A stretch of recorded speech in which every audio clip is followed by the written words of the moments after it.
ಚಕಲಿ ಗ್ರಾಮ ಪಂಚಾಯಿತಿ ಸದಸ್ಯರಿಗೆ ಏಡ್ಸ್ ಕುರಿತು ಮಾಹಿತಿ ಕಾರ್ಯಾಗಾರ. ಗದಗ ಜಿಲ್ಲೆ ರೋಣ ತಾಲೂಕು ಚಕಲಿ ಗ್ರಾಮ ಪಂಚಾಯಿತಿಯಲ್ಲಿ ಆಗಸ್ಟ್ 29 ಶುಕ್ರವಾರದಂದು ಕರ್ನಾಟಕ ರಾಜ್ಯ ಏಡ್ಸ್ ಪ್ರಿವೆನ್ಷನ್ ಸೊಸೈಟಿ ಬೆಂಗಳೂರು ಮತ್ತು ಜಿಲ್ಲಾ ಆರೋಗ್ಯ ಮತ್ತು ಕುಟುಂಬ ಕಲ್ಯಾಣ ಇಲಾಖೆ, ಜಿಲ್ಲಾ ಏಡ್ಸ್ ನಿಯಂತ್ರಣ ಮತ್ತು ತಡೆಗಟ್ಟುವಂತ ಘಟಕ ಗದಗ ಹಾಗೂ ತಾಲೂಕು ಪಂಚಾಯಿತಿ ರೋಣ, ತಾಲೂಕು ಆರೋಗ್ಯ ಅಧಿಕಾರಿಗಳ ಕಾರ್ಯಾಲಯ, ತಾಲೂಕು ಆಸ್ಪತ್ರೆ, ಐಸಿಟಿಸಿ ಕೇಂದ್ರ ರೋಣ ಮತ್ತು ರೋಣ ತಾಲೂಕಿನ ಆರೋಗ್ಯ ಕೇಂದ್ರಗಳು ಹಾಗೂ ಗ್ರಾಮ ಪಂಚಾಯಿತಿಗಳು ರೋಣ ಇವುಗಳ ಸಂಯುಕ್ತ ಆಶ್ರಯದಲ್ಲಿ ಚಕಲಿ ಗ್ರಾಮ ಪಂಚಾಯಿತಿ ಸಭಾಂಗಣದಲ್ಲಿ ಗ್ರಾಮ ಪಂಚಾಯಿತಿ ಸದಸ್ಯರಿಗೆ ಶುಕ್ರವಾರ ಆಪ್ತ ಸಮಾಲೋಚಕರು ಆದಂತಹ ರೇಷ್ಮಾ ದೇಸಾಯಿ ಅವರ ಉಪಸ್ಥಿತಿಯಲ್ಲಿ HIV ಏಡ್ಸ್ ಕುರಿತು ಮಾಹಿತಿ ಕಾರ್ಯಾಗಾರ ನೆರವೇರಿತು. ಈ ಕಾರ್ಯಾಗಾರವನ್ನು ಚಕಲಿ ಗ್ರಾಮ ಪಂಚಾಯಿತಿ ಅಧ್ಯಕ್ಷೆ ಸುವರ್ಣ ಮುತ್ತಪ್ಪ ತಳವಾರ್ ಅವರು ಉದ್ಘಾಟಿಸಿದರು. ಕಳೆದ ಕೆಲವು ವರ್ಷಗಳಿಂದ ಹೆಚ್ಚು HIV ಏಡ್ಸ್ ಪ್ರಕರಣಗಳು ದಾಖಲಾಗ್ತಾ ಇವೆ. ಸುಮಾರು 15 ರಿಂದ 40 ವರ್ಷ ಪ್ರಾಯದವರು ಏಡ್ಸ್ಗೆ ಬಲಿಯಾಗ್ತಾ ಇದ್ದು, ನಮ್ಮ ಗದಗ ಜಿಲ್ಲೆಯಲ್ಲಿ ಪ್ರತಿ ವರ್ಷ 15 ರಿಂದ 20 ಮಂದಿ ಈ ರೋಗಕ್ಕೆ ತುತ್ತಾಗಿ ಸಾವನ್ನಪ್ಪುತ್ತಿದ್ದಾರೆ. ಹೀಗಾಗಿ ಯುವ ಜನರಲ್ಲಿ HIV ಮತ್ತು ಏಡ್ಸ್ ಬಗ್ಗೆ ಜಾಗೃತಿ ಮೂಡಿಸುವ ಕೆಲಸ ಆಗಬೇಕು ಅಂತ ರೋಣ ತಾಲೂಕು ಆರೋಗ್ಯ ಕೇಂದ್ರದ ಆಪ್ತ ಸಮಾಲೋಚಕಿ ರೇಷ್ಮಾ ದೇಸಾಯಿ ಅವರು ಹೇಳಿದರು. ಇದೇ ಸಂದರ್ಭದಲ್ಲಿ ಗ್ರಾಮ ಪಂಚಾಯಿತಿ ಅಭಿವೃದ್ಧಿ ಅಧಿಕಾರಿ SS ರಿತ್ತಿ, ಗ್ರಾಮ ಪಂಚಾಯಿತಿ ಸದಸ್ಯರು Bibijan T Kadadi, Annapurna B Muguli, Shivaraj S Muguli, Santosh M Kori, Basavaraj Shashetti, Gurappa Ronad, Veerappa Vali, panchayat bill collector Somashekharayya ಓದಿ ಸೋಮಠ ಮತ್ತು ಗಣಕಯಂತ್ರಕಿ ಶಕುಂತಲಾ ನವಲ್ಗುಂದ, ಸಿಪಾಯಿ ಈರಪ್ಪ ಕಾಳಿ, ವಾಟರ್ ಮ್ಯಾನ್ ರವಿಕಿರಣ್ ಕಮ್ಮಾರ್ ಮತ್ತು ಸಂಜೀವ್ ಕುಮಾರ್ ತಳವಾರ್ ಸೇರಿದಂತೆ ಇನ್ನು ಅನೇಕರು ಭಾಗಿಯಾಗಿದ್ದರು. ವರದಿ ಅಂದಪ್ಪ ಮಾದರ್, ರಾಷ್ಟ್ರಕ್ರಾಂತಿ ನ್ಯೂಸ್. ನಾವು ನಿಮ್ಮೊಂದಿಗೆ.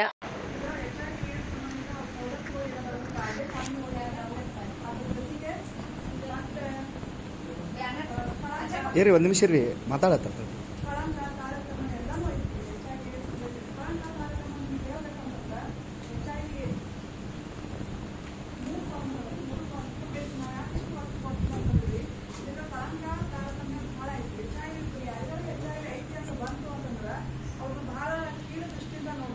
ಅವ್ರಿಗೆ ರಕ್ತ ಹಾಕಿಸ್ಕೊಳ್ಳೋದ್ರಿಂದ ಬರಲಿ, ಸೂಜಿಯಿಂದ ಬರಲಿ ಅಥವಾ ಬೇರೆ ಯಾವುದೇ ಒಂದು ಇದರಿಂದ ಬರಲಿ, ಅವ್ರು ಬಹಳ ಕ್ಲಿಯರ್ ಮನಸ್ಸಿಂದ ಅವ್ರು ನೋಡೋದ್ರಿಂದ ಅದ್ರ ಬಗ್ಗೆ ಎಲ್ಲರೂ ಸ್ವಲ್ಪ ಅವೇರ್ನೆಸ್ ಮೂಡಬೇಕಾಗಿತ್ತು. ನಾವು ಇಲ್ಲಿ ದ್ವೇಷ ಮಾಡೋಕ್ಕಾಗಿದ್ದು HIV ವೈರಸ್ ಅಂದರೆ HIV ಸೋಂಕಿತರನ್ನ ನಾವು ಎಷ್ಟು ಪ್ರೀತಿ ಮತ್ತು ಅವ್ರನ್ನ ವಿಶ್ವಾಸದಿಂದ ಕಾಣ್ತೀವಿ, ಅಷ್ಟು ಅವರು ಬಹಳ ವರ್ಷ ಬದುಕ್ತಾರೆ.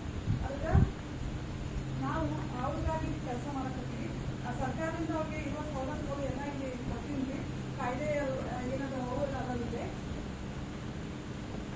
ಅದಕ್ಕೆ ಈಗ ಒಂದೇದು ಅವ್ರಿಗೆ ಅನ್ನ ಅಂತ್ಯೋದಯ ಯೋಜನೆ ಅಂತ ಐತ್ರಿ. ಅವ್ರಿಗೆ ಈಗ ರೇಷನ್ ಒಳಗೆ ಎಲ್ಲರಿಗೂ ರೇಷನ್ ಕೊಡ್ತಾರೆ. ಪ್ಲಸ್ HIV ಸೋಂಕಿತರು ತಮ್ಮ ಡಾಕ್ಯುಮೆಂಟ್ಸ್ನ ಅವ್ರಿಗೆ ಗುಪ್ತವಾಗಿ ಒಟ್ಟು ಇನ್ನೊಬ್ಬರಿಗೆ ಅವ್ರಿಗೆ ಯಾರಿಗೂ ಗೊತ್ತಾಗಂಗಿಲ್ಲ. ಅವ್ರಿಗೆ ಕೊಟ್ಟು ಎಕ್ಸ್ಟ್ರಾ 35 kg ರೇಷನನ್ನು ಫ್ರೀ ಕೊಡ್ತಾರೆ. ಫ್ರೀ 1 ಪೈಸೆ ಆಗಂಗಿಲ್ಲ, 35 kg ರೇಷನ್ ಫ್ರೀ ಕೊಡ್ತಾರೆ. ಆಮೇಲೆ ಅದ್ರ ಜೊತೆಗೆ ಮತ್ತೆ ಏನೈತೆ ಅಂತಂದ್ರೆ ರಾಜೀವ್ ಗಾಂಧಿ ವಸತಿ ಯೋಜನೆ. ರಾಜೀವ್ ಗಾಂಧಿ ವಸತಿ ಯೋಜನೆ ಅಂತಂದ್ರೆ ಈ HIV ಸೋಂಕಿತರು ಬಡವರು ಇದ್ರಪ್ಪ ಅಂತಂದ್ರೆ ಅವರಿಗೆ ಜಾಗ ಇತ್ತು ಅಂತಂದ್ರೆ ಅವ್ರ ಮನೆ ಕಟ್ಸ್ಕೊಳಕ್ಕೆ ಒಂದಿಷ್ಟು ಅಮೌಂಟ್ ಸ್ಯಾಂಕ್ಷನ್ ಮಾಡ್ತಾರ ಅಂತ ಹೇಳಾದ್ರೆ ಇನ್ನೂ ಇದು ಬಂದಿಲ್ಲ, ಇನ್ನು ಮುಂದೆ ಬರ್ಬೋದು ಅಂತ ಹೇಳ್ತಾರೆ. HIV ಸೋಂಕಿತರಿಗೆ ಉಚಿತ ಪರೀಕ್ಷೆಗಳು ಮತ್ತು ಚಿಕಿತ್ಸೆ ಎಲ್ಲ ಇದೆ. HIV ಟೆಸ್ಟ್ ಅಂದ್ರೆ ಎಲ್ಲರಿಗೂ ಫ್ರೀ ಐತಿ. HIV ಟೆಸ್ಟ್ ಮಾಡಿಸ್ಕೊಳಕ್ಕೆ ಎಲ್ಲ ಜಿಲ್ಲಾ ಆಸ್ಪತ್ರೆ, ತಾಲೂಕು ಆಸ್ಪತ್ರೆ ಮತ್ತು ಸಮುದಾಯ ಆರೋಗ್ಯ ಕೇಂದ್ರ, ಆಮೇಲೆ ಪ್ರಾಥಮಿಕ ಆರೋಗ್ಯ ಕೇಂದ್ರ ಎಲ್ಲ HIV ಟೆಸ್ಟ್ ಫ್ರೀ ಆಗಿ ಮಾಡ್ತಾರೆ. ಒಂದ್ ವೇಳೆ ನೆಗೆಟಿವ್ ಬರ್ತಂದ್ರೆ ಜೀವನ ಪರ್ಯಂತ ನಾವು HIV ಇದ್ದೇ ಬದುಕಬೇಕಂತ ಮಾಹಿತಿನೂ ಕೊಡ್ತಾರೆ. ಒಂದ್ ವೇಳೆ HIV ಐತಿ ಅಂತ ಬಂದಪ್ಪ ಅಂತಂದ್ರೆ ಅವ್ರಿಗೆ ಜೀವನ ಪರ್ಯಂತ ಟ್ರೀಟ್ಮೆಂಟ್ ತಗೋಬೇಕಾಗುತ್ತೆ. ART ಗದಗ ART ಫ್ರೀ ಆಗಿ ಸಿಗ್ತದೆ. ಒಂದು ಸಲ ಅವ್ರಿಗೆ HIV ಐತಿ ಅಂತ ಬಂತಂದ್ರೆ ಜೀವನ ಪರ್ಯಂತ ಅವ್ರು ಭೇಟಿ ಮಾಡಬೇಕು.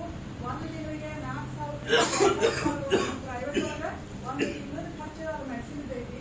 ಅದು ಗೌರ್ಮೆಂಟ್ ಜೀವನ ಪರ್ಯಂತ ಫ್ರೀ ಆಗಿ ಕೊಡ್ಬೇಕು ಟ್ರೀಟ್ಮೆಂಟ್. ಅದಕ್ಕೆ ಯಾರಾದ್ರೂ HIV ಸೋಂಕಿತರು ತಂದಿದ್ರಪ್ಪ ಅಂತಂದ್ರೆ ನಮಗೆ ಅವ್ರನ್ನ ಮುಗಿಸಿದ್ರಿ ಅಂತಂದ್ರೆ ನಾವು ಅವ್ರಿಗೆಲ್ಲ ಸವಲತ್ತುಗಳನ್ನ ಅವ್ರಿಗೆ ಕೊಡ್ತೀವಿ. ಇದ್ರ ಜೊತೆಗೆ ಮತ್ತೆ ಏನಂತ ಇದು ಅವ್ರಿಗೆಲ್ಲ ಅವ್ರಿಗೆ ಫ್ರೀ ಐತಿ.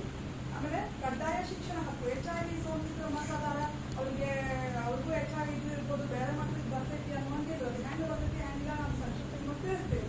ಈಗ ಒಬ್ಬರಿಂದ ಒಬ್ಬರಿಗೆ ಈಗ ಬಾಜು ಕುಂತು ಬರಂಗಿಲ್ಲ, ಅವ್ರ ಜೊತೆ ಊಟ ಮಾಡೋದಕ್ಕೆ ಬರಂಗಿಲ್ಲ, ಅವರು ಬಳಸಿದ ಶೌಚಾಲಯ ಬಾತ್ರೂಮ್ ಅನ್ನು ಬಳಸೋದಕ್ಕೆ ಬರೋದಿಲ್ಲ, ಅವ್ರ ಕೈ ಕುಳಿತೋದ್ರಿಂದ ಬರೋದಿಲ್ಲ. ಅದು ಹೆಂಗೆ ಬರ್ತೈತಿ ನಮ್ಗೆ ತಿಳಿಸ್ತೀವಿ. ಅದ್ರ ಜೊತೆಗೆ HIV ಐತಿ ಅಂತ ಮಕ್ಕಳನ್ನ ಹೊರಗೆ ಹಾಕೋದಾಗಲಿ ಇವೆಲ್ಲ ಮಾಡುವಂಗಿಲ್ಲ.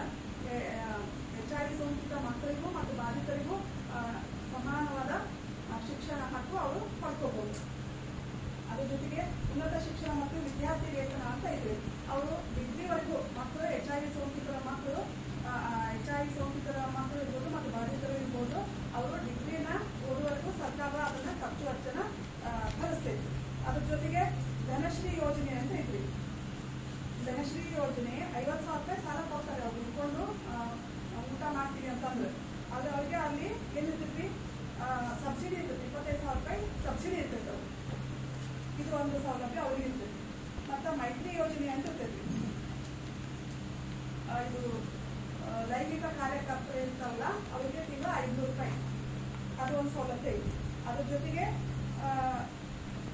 ಲೈಂಗಿಕ ಕಾರ್ಯಕರ್ತರಿಗೆ ಅವ್ರದ್ದು ವಸತಿ ಯೋಜನೆಯೂ ಅವ್ರಿಗೂ ಐತಿ. ಅದ್ರ ಜೊತೆ ಮತ್ತೇನೈತಿ ಅಂತಂದ್ರೆ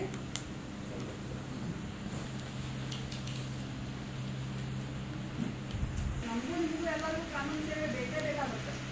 ಆದ್ರೆ HIV ಸೋಂಕಿತರಿಗೆ ಹೆಚ್ಚಿನ ಮಟ್ಟ ಒಂದು ಅವಶ್ಯ ಐತ್ರಿ. ಯಾಕಂದ್ರೆ ಈಗ HIV ಐತಿ ಅಂತಂದ್ರೆ ಅಲ್ಲಿ ಮನೆಯೊಳಗಿನ ಅಂತಂದ್ರೆ ಅವ್ರಿಗೆ ಆಸ್ತಿ ಕೊಡುವಂತ ಪರಿಸ್ಥಿತಿಗಳು ಅದಾವ್ರಿಗೆ. ಹೀಗಾಗಿ ಅವ್ರಿಗೆ ಎಲ್ಲಾ ಕ್ಷೇತ್ರದೊಳಗೂ ಅವ್ರಿಗೂ ಈ ಒಂದು ಕಾನೂನಿನ ಸಹಾಯ ಬೇಕಾಗಿರೋದ್ರಿಂದ ಸರ್ಕಾರನೇ ಏನ್ ಮಾಡಿದ್ರಿ, HIV ಸೋಂಕಿತರಿಗೆ ಉಚಿತ ಒಂದು ವಕೀಲರು ನೇಮಿಸೈತಿ. ಅವ್ರಿಗೇನೋ ಸಮಸ್ಯೆಗಳು ಬಂದು ಇಂಥ ವಕೀಲರು ಇರ್ತಾರ, ಅವ್ರಿಗೊಂದು ಕಾಂಟ್ಯಾಕ್ಟ್ ಮಾಡಿ ತಮ್ಮ ಸಮಸ್ಯೆಗಳನ್ನ ಹೇಳಿದ್ರೆ ಆ ವಕೀಲರು ಒಂದೇ ಒಂದು ಪೈಸಾ ಶುಲ್ಕ ಇದ್ದರೆ HIV ಸೋಂಕಿತರಿಗೆ ಒಂದು ನ್ಯಾಯವನ್ನು ಒದಗಿಸಿಕೊಡುವ ಒಂದು ಸವಲತ್ತೂ ಐತಿ. ಅದೇ ಕಾಬಾ ಯೋಜನೆ ಅಂತ ಹೇಳಿದ್ರಲ್ಲಿ ಅದು HIV ಸೋಂಕಿತ ಮಕ್ಕಳು ಮತ್ತು ಬಾಧಿತರು ಇರ್ತಾರಲ್ಲ 18 ವಯಸ್ಸಿನ ಹೊರಗಿನ ಮಕ್ಕಳು ಇದ್ರಪ್ಪ ಅಂತಂದ್ರೆ ಅವ್ರಿಗೆ ತಿಂಗಳ 1,000 ರೂಪಾಯಿ ಅವ್ರ ಅಕೌಂಟ್ಗೆ ಬರುತ್ತೆ ಪೌಷ್ಟಿಕ ಆಹಾರ ಸಂಬಂಧ. ಇಷ್ಟೆಲ್ಲ ಅವ್ರಿಗೆ ಈ ಸವಲತ್ತುಗಳು ಅದಾವ್ರಿ. ಇದ್ರ ಜೊತೆಗೆ ನಾವು HIV AIDS ಸೋಂಕಿತರಿಗೆ ಕಳಂಕ ಮತ್ತು ತಾರತಮ್ಯ ಅವ್ರನ್ನ ಅಸ್ಪೃಶ್ಯರನ್ನಾಗಿ ನೋಡ್ತಾರೆ ಜನ. ಯಾಕೆ ಅವ್ರ ಬಗ್ಗೆ ಸರಿಯಾದ ಮಾಹಿತಿ ಇರ್ಲಾರ್ಬೇಕು ಅಸ್ಪೃಶ್ಯರನ್ನಾಗಿ ನೋಡ್ತಿರ್ತಾರ. ಆದ್ರೆ ನಾವಿಲ್ಲಿ ಇನ್ನೊಂದ್ಸಲ ಹೇಳ್ತೀನಿ, ನಾವು ದ್ವೇಷಿಸಬೇಕಾಗಿರೋದು HIV ವೈರಸ್ ನ HIV ಸೋಂಕಿತರನ್ನು ನಾವು ಪ್ರೀತಿ ಮತ್ತು ವಿಶ್ವಾಸದಿಂದ ನೋಡ್ಬೇಕಾಗುತ್ತೆ. HIV AIDS ನೋಡಿದ ಅಸುರಕ್ಷಿತ ಲೈಂಗಿಕ ಸಂಪರ್ಕದಿಂದ ಬರ್ತೈತಿ. HIV ಸೋಂಕಿತರ ರಕ್ತವನ್ನು ನಾವು ಹತ್ತಿಸ್ಕೊಳ್ಳೋದ್ರಿಂದ ಬರ್ತೈತಿ. HIV ಸೋಂಕಿತರ ಸೂಜಿ ಮತ್ತು ಬೇಡ್ಗಳನ್ನು ನಾವು ಬಳಸೋದ್ರಿಂದ ಬರ್ತೈತಿ. ಅದ್ರ ಜೊತೆಗೆ HIV ಸೋಂಕಿತ ತಂದೆ ತಾಯಿಯಿಂದ ಹುಟ್ಟುವ ಮಕ್ಕಳಿಗೂ HIV ಬರ್ಬೋದು. ಈ 4 ದಾರಿ ಒಳಗ ರಾಜಮಾರ್ಗದೊಳಗೆ ಬಿಟ್ಟು ನಮ್ಗೆ HIV AIDS ಬೇರೆ ಯಾವ ಮಾರ್ಗದೊಳಗೂ ಬರಂಗಿಲ್ಲ. ಈಗ HIV ಸೋಂಕು ಮೊದಲು ಸ್ಟಾರ್ಟಿಂಗ್ ನಾವು ಬಂದಾಗ ಒಂದು ತಿಂಗಳಿಗೆ ರೋಣಂತ ಊರಾಗಿನ 15ರಿಂದ 20 ಒಂದು ತಿಂಗಳಿಗೆ ಸಿಗ್ತಿದ್ರು ನಾವು. ಈಗ ಒಂದು ವರ್ಷಕ್ಕೆ 15ರಿಂದ 20 ಜನ ನಮ್ಗೆ ಸಿಗಾಕತ್ತಾರೆ. ಕಂಟ್ರೋಲಿಗೆ ಬಂದೈತಿ. ಆದ್ರೆ ಈಗ ಹೊಸ ಸಮಸ್ಯೆ ಏನೈತಿ ಅಂತಂದ್ರೆ ನಮಗ ಹದಿಹರೆಯದವರಲ್ಲಿ HIV ಸೋಂಕಿತರು ಹೆಚ್ಚಿನ ಪ್ರಮಾಣದಲ್ಲಿ ಸಿಗಾಕತ್ತಾರೆ. ಹೀಗಾಗಿ ನಾವೆಲ್ಲ ಹೈಸ್ಕೂಲು ಕಾಲೇಜು ಅಲ್ಲೆಲ್ಲ ಹೋಗಿ HIV AIDS ಬಗ್ಗೆ ನಾವು ಅವೇರ್ನೆಸ್ ಮೂಡಿಸ್ತೀವಿ. ಅದ್ರ ಜೊತೆಗೆ ಮತ್ತೇನಂತಂದ್ರಿ ಡಿಗ್ರಿ ಒಳಗೂ ರೆಡ್ ರಿಬನ್ ಕ್ಲಬ್ ಅಂತ ಮಾಡಿ ಅದ್ರೊಳಗ ಮಕ್ಕಳನ್ನ HIV AIDS ಕಾರ್ಯಕ್ರಮದಲ್ಲಿ ತೊಳಗುವಂತೆ ಅವ್ರನ್ನ ಅಲರ್ಟ್ ಮಾಡ್ತೀವಿ. HIV AIDS ಹೆಂಗ್ ಬರ್ತೈತಿ, ಬದಲಾದ್ರೆ ಹೆಂಗ್ ಇರಬೇಕು. ಈಗ ಮೊನ್ನೆ ಕೊರೋನಾ ಬಂದು ಹೋಯ್ತ್ರಿ, ಅದು HIV ಮಹಾ ತೊಂದರೆದಾಯಕವಾಗಿತ್ತು. ಎಷ್ಟೋ ಜನ ತಮ್ಮ ಜೀವವನ್ನ ಕಳ್ಕೊಂಡಾರ. ಆದ್ರೆ ಈಗ ಅದಕ್ಕೆ ಲಸಿಕೆಗಳನ್ನ ಕಂಡು ಹಿಡಿದ್ರು. ನಾವೀಗ ಕೊರೋನಾ ಬಗ್ಗೆ ಹೆದರಂಗಿಲ್ಲ. ಈಗ ಇದು HIV AIDS ಏನೈತಲ್ರಿ, ಇದು ಸುಮಾರು 30 ವರ್ಷ ಹೆಚ್ಚು ಕಮ್ಮಿ ಬಂದು, ಆದ್ರೆ ಇನ್ನೂವರೆಗೂ ಅದು ಲಸಿಕೆಯನ್ನ ಕಂಡು ಹಿಡಿಯಾಕ ಆಗಿಲ್ಲ. ಯಾಕಂತಂದ್ರೆ ಆ ವೈರಸ್ ಅಷ್ಟು ಸ್ಟ್ರಾಂಗ್ ಐತಿ. ಹೀಗಾಗಿ ಈ HIV AIDS ತಾನಾಗ್ಲೇ ಬರಂಗಿಲ್ಲ. ಬೇರೆ ಜನರು ಏನ್ ಮಾಡ್ತಾವು, ಅವಾಗಲೇ ಬರ್ತಾವು, ಟ್ರೀಟ್ಮೆಂಟ್ ತಗೊಂಡು ಹೋಗ್ತೇವೆ. ಆದ್ರೆ ಇದು HIV AIDS ಭಾರಿ ಸ್ವಾಭಿಮಾನಿ ಜಡ್ಡು. ಇದು ತಾನಾಗ್ಲೇ ಬರಂಗಿಲ್ಲ. ಬಂತ